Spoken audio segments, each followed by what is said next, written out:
ಬಂದ್ ಬಂದ್ ಬಂದ್ ಎಂಇಎಸ್ ವಿರುದ್ಧ ಕರ್ನಾಟಕ ಬಂದ್. ಕನ್ನಡ ಪರ ಸಂಘಟನೆಗಳ ಆಕ್ರೋಶ. ಹಲವೆಡೆ ನೀರಸ. ಎಂದಿನಂತೆ ಸಾರಿಗೆ ಸಂಚಾರ. ಹಲವು ಜಿಲ್ಲೆಗಳಲ್ಲಿ ರಸ್ತೆ ತಡೆದು ಮುಷ್ಕರ. ಬೆಳಗಾವಿ, ಬೀದರ್ನಲ್ಲೂ ಪ್ರತಿಭಟನೆ. ಮಂಡ್ಯ, ಮೈಸೂರಲ್ಲೂ ಬಂದ್ ಎಫೆಕ್ಟ್. ಬಳ್ಳಾರಿಯಲ್ಲಿ ಎಂಇಎಸ್ ಪ್ರತಿಕೃತಿ ದಹನ. ಚಿಕ್ಕಮಗಳೂರಲ್ಲಿ ಆಟೋ ಚಾಲಕನಿಗೆ ಕ್ಲಾಸ್. ಎಲ್ಲದರ ವರದಿ ಕರ್ನಾಟಕ ಟಾಪ್ 20ಯಲ್ಲಿ. ಮರಾಠಿಗರ ಕನ್ನಡ ವಿರೋಧಿ ನೀತಿ, ಕನ್ನಡಿಗರ ಮೇಲೆ ಎಂಇಎಸ್ ಪುಂಡರ ದಬ್ಬಾಳಿಕೆ ಖಂಡಿಸಿ ಕನ್ನಡಿಗರು ಸಿಡಿದೆದ್ದಿದ್ದಾರೆ. ಅಖಂಡ ಕರ್ನಾಟಕ ಬಂದ್ ಮಾಡಿ ಎಂಇಎಸ್ ಪುಂಡರ ವಿರುದ್ಧ ಕ್ರಮಕ್ಕೆ ಆಗ್ರಹಿಸಿದ್ದಾರೆ. ಕನ್ನಡ ಪರ ಸಂಘಟನೆಗಳು ನೀಡಿದ್ದ ಬಂದ್ಗೆ ಎಲ್ಲಾ ಜಿಲ್ಲೆಗಳಿಂದ ಮಿಶ್ರ ಪ್ರತಿಕ್ರಿಯೆ ಸಿಕ್ಕಿದೆ. ಕೆಲವೆಡೆ ಬಂದ್ ಇದ್ರೂ ಕೆಎಸ್ಆರ್ಟಿಸಿ, ಬಿಎಂಟಿಸಿ ಬಸ್ಗಳು ಸಂಚರಿಸಿದ್ವು.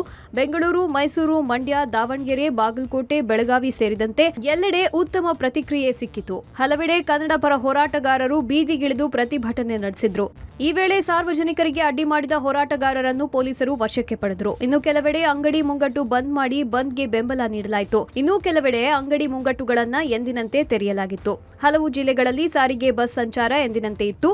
ಆದರೂ ಪ್ರಯಾಣಿಕರ ಸಂಖ್ಯೆಯಲ್ಲಿ ಇಳಿಕೆಯಾಗಿತ್ತು. ಮೆಜೆಸ್ಟಿಕ್ನಲ್ಲೂ ಕರ್ನಾಟಕ ಬಂದ್ ಬಿಸಿ ಕಂಡುಬಂತು. ಮೆಜೆಸ್ಟಿಕ್ನ ಕೆಎಸ್ಆರ್ಟಿಸಿ ಬಸ್ ನಿಲ್ದಾಣದಲ್ಲಿ ಎಂದಿನಂತೆ ಬಸ್ ಸಂಚಾರವಿತ್ತು. ಆದರೆ ಬಸ್ಗಳ ಸಂಖ್ಯೆ ಪ್ರಯಾಣಿಕರ ಸಂಖ್ಯೆಯಲ್ಲಿ ಇಳಿಮುಖವಾಗಿತ್ತು. ಬಸ್ ನಿಲ್ದಾಣದ ಪ್ಲಾಟ್ಫಾರ್ಮ್ ಖಾಲಿಯಾಗಿದ್ದು ಕೊಂಚ ಮಟ್ಟಿಗೆ ಬಂದ್ ಕಾವೇರಿತ್ತು. ಇನ್ನು ಮಹಾರಾಷ್ಟ್ರ, ಸೊಲ್ಲಾಪುರದಿಂದ ಬರ್ತಿದ್ದ ಬಸ್ಗಳು ಬಂದಿರಲಿಲ್ಲ.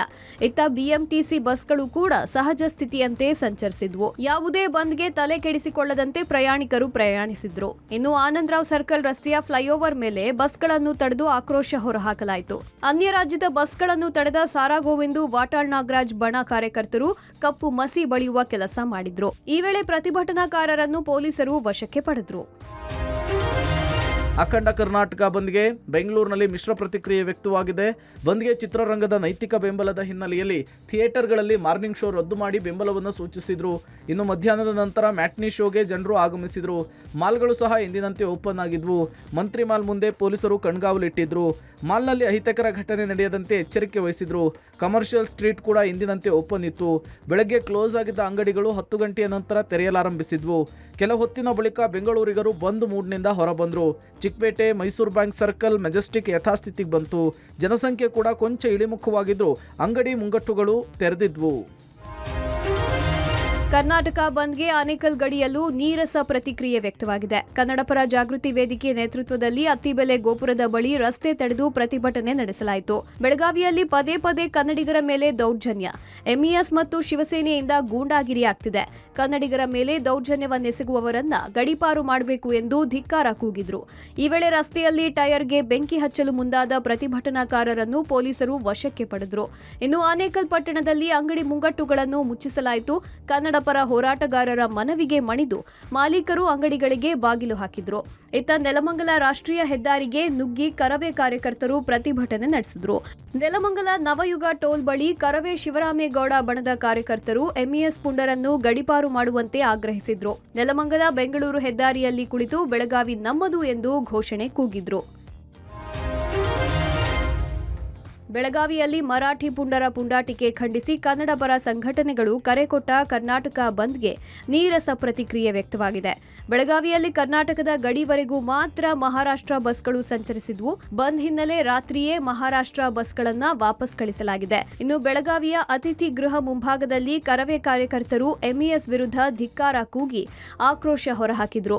ಕನ್ನಡ ಬಾವುಟ ಹಿಡಿದು ಎಂಇಎಸ್ ನಿಷೇಧ ಮಾಡುವಂತೆ ಒತ್ತಾಯಿಸಿ ಪ್ರತಿಭಟನೆ ನಡೆಸಿದ್ರು. ಬೆಳಗಾವಿಯ ಕೇಂದ್ರ ಬಸ್ ನಿಲ್ದಾಣದ ಬಳಿ ರಸ್ತೆ ಮೇಲೆ ಧರಣಿ ಕುಳಿತು ಹೋರಾಟ ನಡೆಸಿದ್ರು. ಬೆಳಗಾವಿ ನಗರಕ್ಕೆ ಎಂಟ್ರಿ ಆಗುವ ರಸ್ತೆ ತಡೆದು ಎಂಇಎಸ್ ವಿರುದ್ಧ ಧಿಕ್ಕಾರ ಕೂಗಿದ್ರು. ಅಶೋಕ ವೃತ್ತದಲ್ಲಿ ಮಾನವ ಸರಪಳಿ ಮಾಡಿ ರಸ್ತೆ ಬಂದ್ ಮಾಡುವ ಮೂಲಕ ರಾಜ್ಯ ಸರ್ಕಾರದ ವಿರುದ್ಧ ಧಿಕ್ಕಾರ ಕೂಗಿದ್ರು. ಚೆನ್ನಮ್ಮ ವೃತ್ತದಲ್ಲಿ ರಸ್ತೆಯ ಮೇಲೆ ಮಲಗಿ ಹೋರಾಟ ಮಾಡುತ್ತಿದ್ದವರನ್ನು ಪೊಲೀಸರು ವಶಕ್ಕೆ ಪಡೆದ್ರು. ಪ್ರತಿಭಟನೆ ಮಾಡುತ್ತಿದ್ದ 30ಕ್ಕೂ ಹೆಚ್ಚು ಹೋರಾಟಗಾರರನ್ನು ವಶಕ್ಕೆ ಪಡೆದು ಠಾಣೆಗೆ ಕರೆದೊಯ್ದರು.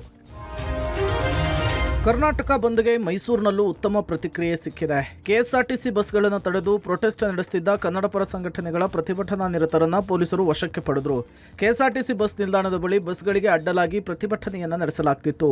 ಕನ್ನಡ ಪರ ಸಂಘಟನೆಗಳು ಪ್ರತಿಭಟನೆಯಿಂದಾಗಿ 2 ತಾಸು ಬಸ್ ಸಂಚಾರದಲ್ಲಿ ವ್ಯತ್ಯಯ ಉಂಟಾಯಿತು. ಈ ಹಿನ್ನೆಲೆಯಲ್ಲಿ ಪೊಲೀಸರು ಮೈಸೂರು ಕೇಂದ್ರೀಯ ಬಸ್ ನಿಲ್ದಾಣದ ಮುಂದೆ ಪ್ರತಿಭಟನಾಕಾರರನ್ನು ವಶಕ್ಕೆ ಪಡೆದರು. ಇನ್ನು ಮೈಸೂರು ಗ್ರಾಮಾಂತರ ಬಸ್ ನಿಲ್ದಾಣದ 2 ಭಾಗದಲ್ಲಿ ಪ್ರತಿಭಟನೆ ಮಾಡುತ್ತಿದ್ದ ಎಲ್ಲಾ ಪ್ರತಿಭಟನಾ ನಿರತರನ್ನು ವಶಕ್ಕೆ ಪಡೆಯಲಾಯಿತು. ಇತ್ತ ಮಂಡ್ಯದಲ್ಲಿ ಬೆಂಗಳೂರು ಮೈಸೂರು ಹಳೆ ಹೆದ್ದಾರಿಯನ್ನು ತಡೆದು ಪ್ರೊಟೆಸ್ಟ್ ಅನ್ನು ನಡೆಸಲಾಯಿತು. ಹಸಿ ಹುಲ್ಲು ಒಣ ಹುಲ್ಲನ್ನು ಹೊತ್ತು ಆಕ್ರೋಶ ಹೊರಹಾಕಿದ್ರು. ಬಂದ್ ಹಿನ್ನೆಲೆಯಲ್ಲಿ ಮಂಡ್ಯದಲ್ಲಿ 60% ಅಂಗಡಿ ಮುಂಗಟ್ಟನ್ನ ಬಂದ್ ಆಗಿದ್ವು. ಇನ್ನು ಕನ್ನಡಪರ ಸಂಘಟನೆಗಳು ಮಂಡ್ಯದ ಪ್ರಮುಖ ನಗರದಲ್ಲಿ ಬೈಕ್ ರ್ಯಾಲಿಯನ್ನು ನಡೆಸಿ ಅಂಗಡಿ ಮುಂಗಟ್ಟನ್ನು ಮುಚ್ಚಿಸುವ ಕೆಲಸ ಮಾಡಿದ್ರು. ಕನ್ನಡಿಗರ ಮೇಲೆ ಎಂಇಎಸ್ ದಬ್ಬಾಳಿಕೆಯನ್ನು ಖಂಡಿಸಿ ಕರೆ ಕೊಟ್ಟಂತಹ ಅಖಂಡ ಕರ್ನಾಟಕ ಬಂದ್ಗೆ ರಾಜ್ಯಾದ್ಯಂತ ನೀರಸ ಪ್ರತಿಕ್ರಿಯೆ ವ್ಯಕ್ತವಾಗಿದೆ. ಬಳ್ಳಾರಿಯಲ್ಲಿ ಕರವೇ ಶಿವರಾಮೇಗೌಡ ಬಣ ಬೈಕ್ ರ್ಯಾಲಿಯನ್ನು ನಡೆಸುವ ಮೂಲಕ ಪ್ರತಿಭಟನೆಯನ್ನು ನಡೆಸಿತು. ಎಂಇಎಸ್ ರಾಕ್ಷಸ ಎನ್ನುವ ಬ್ಯಾನರ್ಗೆ ಬೆಂಕಿ ಹಚ್ಚಿ ಆಕ್ರೋಶ ವ್ಯಕ್ತಪಡಿಸಿದ್ರು. ಇತ್ತ ಚಿಕ್ಕಮಗಳೂರಿನಲ್ಲಿ ಆಟೋ ಚಾಲಕರ ಮಧ್ಯೆಯೇ ಒಮ್ಮತವಿರಲಿಲ್ಲ. ಆಟೋ ಓಡಿಸ್ತಾ ಇದ್ದ ಚಾಲಕನಿಗೆ ಮತ್ತೋರ್ವ ಚಾಲಕ ತರಾಟೆಗೆ ತೆಗೆದುಕೊಂಡ್ರು. ಯಾಕೆ ಆಟೋ ಓಡಿಸ್ತಿದ್ಯಾ, ಬಂದ್ ಮಾಡು ಅಂತೇಳಿ ಕ್ಲಾಸ್ ತಗೊಂಡ್ರು. ಬೀದರ್ನಲ್ಲಿ ಮಹಾರಾಷ್ಟ್ರದ ಬಸ್ಗಳಿಗೆ ಪೊಲೀಸರು ಭದ್ರತೆ ಕೊಟ್ಟರು. ಬಸ್ಗಳ ಮೇಲೆ ದಾಳಿ ಮಾಡುವ ಹಿನ್ನೆಲೆಯಲ್ಲಿ ಬೀದರ್ ನಿಲ್ದಾಣಕ್ಕೆ ಬರುತ್ತಿದ್ದ ಬಸ್ಗಳಿಗೆ ಭದ್ರತೆ ಕೊಟ್ಟರು. ಬಾಗಲಕೋಟೆಯಲ್ಲಿ ಎಂಇಎಸ್ ಪ್ರತಿಕೃತಿಗೆ ಚಪ್ಪಲಿ ಸೇವೆ ಮಾಡುವ ಮೂಲಕ ಆಕ್ರೋಶ ಹೊರಹಾಕಿದ್ರು. ಇನ್ನು ರಾಯಚೂರಿನಲ್ಲಿ ತರಕಾರಿ ಮಾರುಕಟ್ಟೆಯನ್ನು ಬಂದ್ ಮಾಡಿ ಬಂದ್ ಅನ್ನು ಬೆಂಬಲಿಸಿದ್ರು. ಕನ್ನಡಪರ ಸಂಘಟನೆಗಳ ಮನವಿಗೆ ಓಗಟ್ಟು ತರಕಾರಿ ಮಾರುಕಟ್ಟೆಗೆ ಬೀಗ ಹಾಕಿ ವ್ಯಾಪಾರ ವಹಿವಾಟು ಸ್ಥಗಿತ ಮಾಡಿ ಬಂದ್ ಅನ್ನು ಬೆಂಬಲಿಸಲಾಯಿತು. ಹುಬ್ಬಳ್ಳಿಯ ಚೆನ್ನಮ್ಮ ವೃತ್ತದಲ್ಲಿ ಕೇಂದ್ರ ಸಚಿವರುಗಳ ಭಾವಚಿತ್ರವನ್ನು ಹಿಡಿದು ಘೋಷಣೆಯನ್ನ ಕೂಗಿ ಆಕ್ರೋಶವನ್ನು ಹೊರಹಾಕಿದ್ರು. ಕರ್ನಾಟಕ ಬಂದ್ಗೆ ಕರೆ ಕೊಟ್ಟಿದ್ರು. ಕೆಲವೆಡೆ ಯಾವುದೇ ಬಂದ್ನ ಬಿಸಿ ಕಂಡು ಬರಲಿಲ್ಲ. ಚಿಕ್ಕಬಳ್ಳಾಪುರ ಜಿಲ್ಲಾದ್ಯಂತ ಎಂದಿನಂತೆ ಬಸ್ ಸಂಚಾರ ಇತ್ತು. ಅಂಗಡಿ ಮುಂಗಟ್ಟನ್ನು ತೆರೆದಿದ್ವು.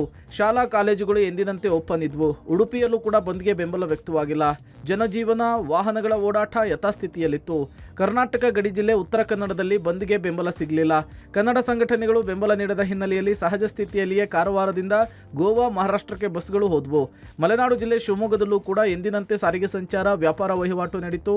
ಇತ್ತ ಹಾಸನದಲ್ಲಿ ಬೆಳಗ್ಗೆಯಿಂದಲೂ ಕೂಡ ಸಾರಿಗೆ ಬಸ್ ಸಂಚಾರ ಎಂದಿನಂತಿತ್ತು. ವರ್ತಕರು ಅಂಗಡಿ ಮುಂಗಟ್ಟುಗಳನ್ನು ಎಂದಿನಂತೆ ತೆರೆದಿದ್ರು. ಅತ್ತ ಗದಗದ ಜಿಲ್ಲಾದ್ಯಂತ ಯಾವುದೇ ಬಂದ್ನ ಬಿಸಿ ಕಾಣಿಸಲಿಲ್ಲ. ಆಟೋ ಬಸ್ ಸಂಚಾರದಲ್ಲಿ ಯಾವುದೇ ರೀತಿಯ ವ್ಯತ್ಯಯ ಕಂಡುಬರಲಿಲ್ಲ. ಕರ್ನಾಟಕ ಬಂದ್ ಹಿನ್ನೆಲೆ ಫ್ರೀಡಂ ಪಾರ್ಕ್ನಲ್ಲಿ ಕನ್ನಡಪರ ಹೋರಾಟಗಾರರು ಪ್ರೊಟೆಸ್ಟ್ ನಡೆಸಿದ್ರು. ಎಂಇಎಸ್ ಪುಂಡರಿಗೆ ತಿಥಿ ಕಾರ್ಯ ಮಾಡುವ ಮೂಲಕ ಆಕ್ರೋಶ ಹೊರಹಾಕಿದ್ರು. ಸಮಾಧಿಯ ಮೇಲೆ ತಿಥಿ ಪದಾರ್ಥಗಳನ್ನು ಇಟ್ಟು ಧಿಕ್ಕಾರ ಕೂಗಿದ್ರು. ಇನ್ನು ರಕ್ತವನ್ನು ಚೆಲ್ಲಿ ನ್ಯಾಯವನ್ನು ಪಡಿತೇವೆ ಅಂಥೇಳಿ ಅರಬೆತ್ತಲೆಯಾಗಿ ರಸ್ತೆಯಲ್ಲಿ ಮಲಗಿ ಧಿಕ್ಕಾರ ಕೂಗಿದ್ರು. ಈ ವೇಳೆ ಟೌನ್ ಹಾಲ್ನಿಂದ ಮೆರವಣಿಗೆಗೆ ಮುಂದಾಗಿದ್ದ ವಾಟಾಳ್ ಅವರನ್ನ ಪೊಲೀಸರು ಬಸ್ ಮೂಲಕ ಫ್ರೀಡಂ ಪಾರ್ಕ್ಗೆ ಕರೆತಂದ್ರು. ಆದರೆ ನಾನು ಬಸ್ನಿಂದ ಇಳಿಯಲ್ಲ ಅಂಥೇಳಿ ವಾಟಾಳ್ ಪಟ್ಟು ಹಿಡಿದು ಹೈಡ್ರಾಮವನ್ನೇ ಸೃಷ್ಟಿಸಿದ್ರು.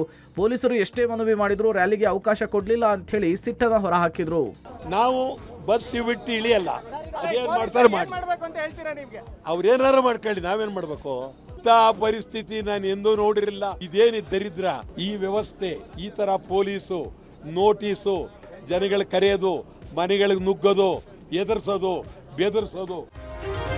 ಕರ್ನಾಟಕ ಬಂದ್ ಹಿನ್ನೆಲೆ ಟೌನ್ ಹಾಲ್ನಲ್ಲಿ ಹೈ ಡ್ರಾಮಾವೇ ಸೃಷ್ಟಿಯಾಗಿತ್ತು. ಸರ್ಕಾರದ ಮುಂದೆ 22 ಬೇಡಿಕೆಗಳನ್ನಿಟ್ಟು ಬಂದ್ಗೆ ಕರೆ ಕೊಟ್ಟಿರುವ ಕನ್ನಡಪರ ಸಂಘಟನೆಗಳು ಭಾರೀ ಆಕ್ರೋಶ ಹೊರಹಾಕಿ ಪ್ರತಿಭಟನೆಗೆ ಮುಂದಾದವು.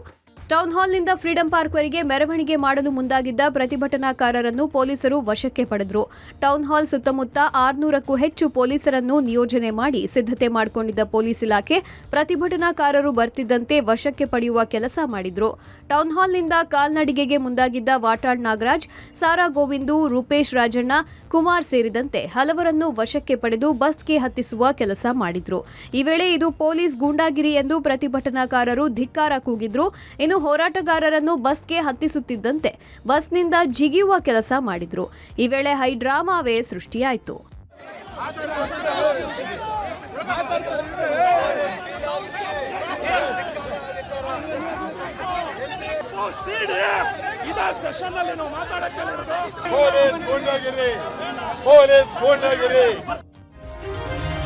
ಇಡೀ ರಾಜ್ಯಾದ್ಯಂತ ಬಂದ್ ಯಶಸ್ವಿಯಾಗಿದೆ. ಹೋರಾಟ ಮಾಡಿದ ಸಂಘಟನೆಗಳಿಗೆ ನಾನು ಅಭಿನಂದನೆ ಸಲ್ಲಿಸುತ್ತೇನೆ ಎಂದು ಕನ್ನಡಪರ ಹೋರಾಟಗಾರ ವಾಟಾಳ್ ನಾಗರಾಜ್ ಹೇಳಿದ್ದಾರೆ. ಎಲ್ಲಾ ಜಿಲ್ಲೆಗಳಲ್ಲಿ ಬಂದ್ ಅವರದ್ದೇ ರೂಪದಲ್ಲಿ ನಡೆದಿದೆ. ಕೆಲವು ಕಡೆ ಬಸ್ ಓಡಾಡ್ತಿದ್ದಾವೆ, ಜನ ಇಲ್ಲ. ಬಸ್ ನಿಲ್ದಾಣದಲ್ಲಿ ಜನ ಇಲ್ಲ. ಕನ್ನಡಿಗರಿಗಾಗಿ ಕರೆದ ಬಂದ್ ಯಶಸ್ವಿಯಾಗಿದೆ. ಬಂದ್ನ ಬೇಡಿಕೆ ಎಲ್ಲವನ್ನೂ ಜನರ ಮುಂದೆ, ಸರ್ಕಾರದ ಮುಂದೆ ಇಟ್ಟಿದ್ದೇವೆ ಎಂದರು. ನಮ್ಮವರನ್ನ ಬಂಧನ ಮಾಡಿದ್ದಾರೆ. ಬೆಂಗಳೂರು ಕಮಿಷನರ್ ಚಾಲೆಂಜ್ ತೆಗೆದುಕೊಂಡಿದ್ದಾರೆ. ಬಂದ್ ಹತ್ತಿಕ್ಕೋ ಕೆಲಸ ಮಾಡಬಾರದಿತ್ತು. ನಾವು ಮಾಡಿರೋ ಹೋರಾಟದಲ್ಲಿ ಒಂದು ಹನಿ ನೀರು ಸಿಗದ ರೀತಿಯಾಗಬೇಕಿತ್ತು. ಆದ್ರೂ ಯಶಸ್ಸು ಸಿಕ್ಕಿದೆ ಎಂದರು.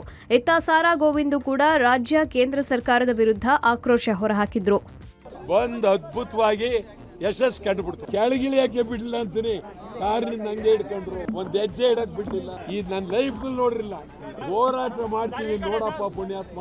ನನ್ನ 40 ವರ್ಷದ ಹೋರಾಟದಲ್ಲಿ ಇಂಥ ಒಂದು ಪರಿಸ್ಥಿತಿಯನ್ನ ನಾನು ನೋಡಿರ್ಲಿಲ್ಲ. ಈ ನಾಡು, ನೆಲ, ಜಲ, ಭಾಷೆಗೆ ಹೋರಾಟ ಮಾಡುವಂತ ಜನ ನಮ್ಮ ಮೇಲೆ ಯಾಕೆ ದೌರ್ಜನ್ಯ ಮಾಡ್ತಾ ಇದ್ದೀರಾ? ಕಾಂಗ್ರೆಸ್ ಸರ್ಕಾರಕ್ಕೆ ಕೇಳ್ತಾ ಇದ್ದೀನಿ, ನಾವು ನಿಮ್ ಪರವಾಗಿ ಮೇಕೆದಾಟು ಯೋಜನೆ, ಕಳಸಾ ಬಂಡೂರಿ ಯೋಜನೆ, ಮಹದಾಯಿ ಯೋಜನೆ ಆಗಬೇಕು ಅಂತ ಹೋರಾಟ ಮಾಡ್ತಿದ್ದೀವಿ. ನಮ್ಮ ಮೇಲೆ ದೌರ್ಜನ್ಯ ಮಾಡ್ತಾ ಇದ್ದೀರಾ, ನಮ್ಮ ಮೇಲೆ ಹತ್ತಿಕ್ತಾ ಇದ್ದಾರೆ. ಎಂಇಎಸ್ ನಿಷೇಧಕ್ಕೆ ಒತ್ತಾಯಿಸಿ ಕರೆ ಕೊಟ್ಟ ಕರ್ನಾಟಕ ಬಂದ್ಗೆ ಪ್ರವೀಣ್ ಶೆಟ್ಟಿ ಬಣ ಬೆಂಬಲ ನೀಡಿತು. ಬಿಡದಿಯಲ್ಲಿ ಪಾದಯಾತ್ರೆ ಮಾಡುವ ಮೂಲಕ ರಾಜ್ಯದಲ್ಲಿ ಎಂಇಎಸ್ ಬಂದ್ ಆಗಲಿ ಎಂದು ಘೋಷಣೆ ಕೂಗಿದ್ರು. ಬಳಿಕ ಪ್ರತಿಕ್ರಿಯೆ ನೀಡಿದ ಪ್ರವೀಣ್ ಶೆಟ್ಟಿ, ವಾಟಾಳ್ ನಾಗರಾಜ್ ಹೋರಾಟಕ್ಕೆ ಗೌರವ ಸೂಚಿಸಿ ಪಾದಯಾತ್ರೆ ಮಾಡ್ತಿದ್ದೇವೆ. ರಾಜ್ಯದಲ್ಲಿ ಎಂಇಎಸ್ ಪುಂಡಾಟಿಕೆ ಹೆಚ್ಚಾಗಿದೆ. ನಮ್ಮ ರಾಜ್ಯದ ಸಚಿವರೇ ಎಂಇಎಸ್ಗೆ ಬೆಂಬಲ ನೀಡ್ತಿದ್ದಾರೆ. ಇಲ್ಲಿ ಹೋರಾಟ ಮಾಡುವ ಕನ್ನಡಿಗರಿಗೆ ನೋಟಿಸ್ ಕೊಡುವ ಕೆಲಸ ಮಾಡ್ತಾರೆ. ನಮ್ಮನ್ನ ಗೂಂಡಾಗಳ ರೀತಿ ನೋಡುವ ಕೆಲಸವನ್ನ ಸರ್ಕಾರ ಮಾಡ್ತಿದೆ ಎಂದು ಆಕ್ರೋಶ ಹೊರಹಾಕಿದ್ರು. ಇನ್ನು ಮಾನ್ಯ ಡಿಸಿಎಂ ಅವರೇ ಮೊದಲು ಎಂಇಎಸ್ನ ನಟ್ಟು ಬೋಲ್ಟು ಟೈಟ್ ಮಾಡಿ ಕನ್ನಡ ಪರ ಹೋರಾಟವನ್ನ ಹತ್ತಿಕ್ಕುವ ಕೆಲಸ ಮಾಡಬೇಡಿ ಎಂದು ಕಿಡಿಕಾರಿದ್ರು. ಖಂಡಿತವಾಗ್ಲೂ ಎಂಇಎಸ್ ಗುಂಡಗಳನ್ನ ಇಲ್ಲಿ ತನಕ ಎಲ್ಲಿ ನೆಟ್ ಬೋಲ್ಟ್ ಅನ್ನ ಟೈಟ್ ಮಾಡಿದ್ದಾರೆ ಡಿ.ಕೆ. ಶಿವಕುಮಾರ್ ಅವರು, ಅಲ್ಲಿ ಅವರ ಸಚಿವರೇ ಹೋಗಿ ಮರಾಠಿಯಲ್ಲಿ ಭಾಷಣವನ್ನ ಮಾಡ್ತಾರೆ. ಇನ್ನೊಂದ್ ಕಡೆ ಡಿಎಂಕೆ ಜೊತೆ ಚೆನ್ನಾಗಿರ್ತಾರೆ, ಅವ್ರು ನೆಟ್ ಬೋಲ್ಟ್ ಟೈಟ್ ಮಾಡ್ಲಿ ಫಸ್ಟ್. ಕನ್ನಡ ಹೋರಾಟಗಾರನ ಯಾಕೆ ನೋಟಿಸ್ ಕೊಡೋದು ಬಂದ್ ಮಾಡೋದು ಮಾಡ್ತೀರಾ? ಎಂಇಎಸ್ ಗುಂಡಗಳ ಮೇಲೆ ಗೂಂಡಾ ಕಾಯ್ದೆ ಹಾಕಿ ಬಂದ್ಸಿ ಎಲ್ಲಿ ಗಲಾಟೆ ಆಗ್ತವೆ.